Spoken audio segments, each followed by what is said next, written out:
Ladies and gentlemen, please now welcome to our championship finalists, men's 200 IM. Well, the first final we'll see the men's 200 IM, and I'm sure many people had this feeling as they read the wonderful Sports Illustrated story written by Tim Layden about a month ago. I certainly did, Rowdy Gaines, after having had a chance to see Michael Phelps a little bit in Tempe and talk to him. I had one word that kept coming to my mind: unburdened. And it makes a difference in your life. When you're happy and you become that mature like he has, it really helps your swimming. And just when you think he's lost it, we were just talking about this, right, Ted? All of a sudden, he takes that Superman cape and he does it again. All right, here are the 8 finalists. Patrick Mulcair, young swimmer for Dave Salo at USC, starts in lane 1. David Nolan, NCAA champion in the 200-yard IM this year, just finishing up a terrific career at the University of Michigan. Eduardo Salachi. Eduardo in lane 3, 7th at the NCAAs this year, national record holder for Spain in this distance. Fastest qualifier, Michael Weiss. Another terrific college career at the University of Wisconsin-Madison. Set a personal best in the prelims by 2.3 seconds. That earned him lane 4, alongside Chase Kalish, now swimming in Tempe with Bob Bowman, along with a tremendous group of swimmers to see if he can prove something here in the 200 IM. Michael Phelps and Ryan Lochte still have, amazingly, the top 2 times in the world this year in the 200 IM. The only 2 under 156, led by Phelps. Remarkable 54.75 in San Antonio. From Latvia, Uvis Kalnins in lane 7, swims at Missouri State University. And 4th place finisher in Kazan at the Worlds in August, Dan Wallace, Gator Swim Club, and he will swim in lane 8. And Rowdy, it's amazing at this point, and you look at every measure of this race, the 200 IM, and it's still Michael Phelps and Ryan Lochte, isn't it? It's incredible how scary good they have been over the years in this event. The top 15 times in history, all held by Michael Phelps and Ryan Lochte. 8 for Lochte, 7 for Phelps. The scary thing about that 154.7 that you mentioned about Michael a little while ago, he did this at the Nationals this past summer. That's a full second under what Lochte went to win the World Championship in Kazan in Russia. So he swam so well in San Antonio, and he's just feeling so good. And you can just see he just eases into that tempo the very first 50. Phelps out fastest, 25.4, 3/10 faster than this morning. And seeing Michael earlier during the warm-up period, the other thing that got him to smile, fatherhood. Nothing like that. And we both smile on that, yeah.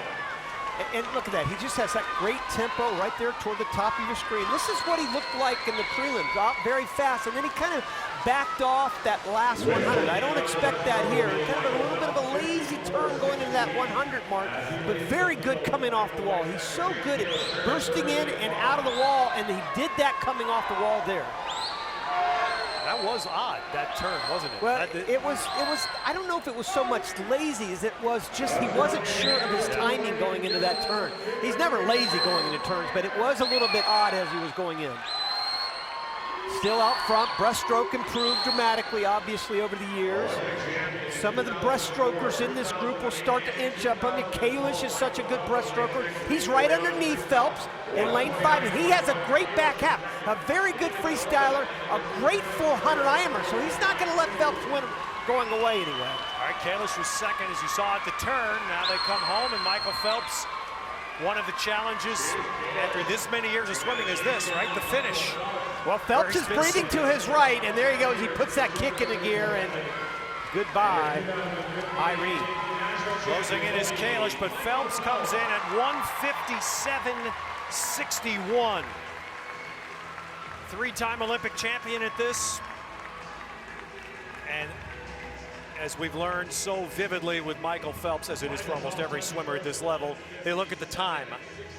You think Michael was trying to go under 57? What do you think? Well, it was hard to imagine him not getting beat in this race because of the fact that his best time is 3.5 seconds faster than anybody else. Here's this 100 turn. Watch right there as he takes this last stroke. Even in slow motion, it looked like it was still just a bit odd going into that wall. It might have been a little bit of the fact that once he went under those flags, had a hard time determining where exactly he was. There's that breaststroke kick that's so good now. It's become his mainstay here. This breaststroke, he uses his energy so wisely in and out of the turns. Kayla's trying to make a race out of it at the end.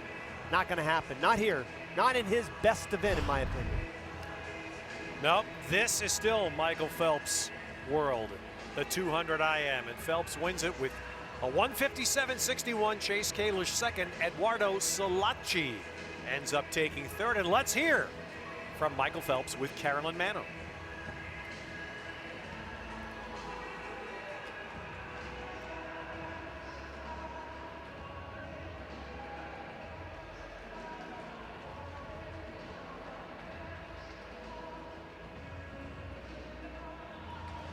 All right, guys, he's ready.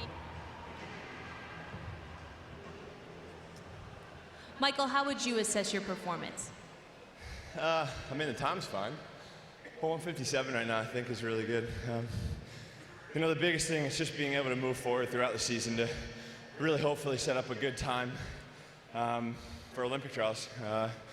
You know, obviously that's the big picture, and if we can keep taking baby steps to try to get where I want to be at that time, I think we're doing good. And you know, being able to drop almost 2 seconds from what I went in Minnesota a couple weeks ago, I think we're in a good place. This is a memorable venue for you, the site of your first nationals. You were in your early teens, broke 2 minutes for the first time in the 200 fly. What do you remember about that meet? It's so crazy. I actually, during that nationals, we had the same exact meal for lunch and dinner every time. And I actually went to the restaurant yesterday. Yeah, yesterday. It's called Mitzel's. Whoever from the area has been there, it's a great restaurant. Very home cooking and family style. And I got the same exact meal that I had 15 years ago. So it was awesome just being able to go down and kind of bring those memories back that Bob and I had such a great meet we had here. The meal was? I had meatloaf and clam chowder. Okay, so now, over a decade later, many meatloafs later, maybe, maybe not, you are getting ready to become a father with your fiance, Nicole. You guys are welcoming a baby boy into your family. Have you ever changed a diaper? I haven't changed a diaper yet.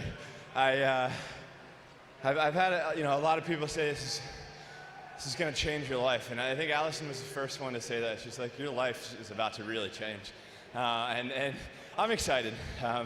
You know, Nicole and I have a lot of great experiences that we have to look forward to over the next year, and I think our biggest goal is just to make sure, for me, is to make sure she stays healthy and the baby's healthy as well. Just given your personality, the nature of your sport, it's such a time thing. Will you time yourself in diaper changing? Will you look to continually improve and get faster? I don't know. I think if I get through it and nothing else happened. I mean, I think there are a lot of big things that could happen while changing a diaper. So if I can get in and get out safely, I think that's all that matters. Congratulations. Thanks. A great scene, Nicole. All those years ago, do you think Michael Phelps would be ever talking about being a daddy on the deck after winning a race? That's great stuff. The sprints, many of America's most familiar swimmers coming up.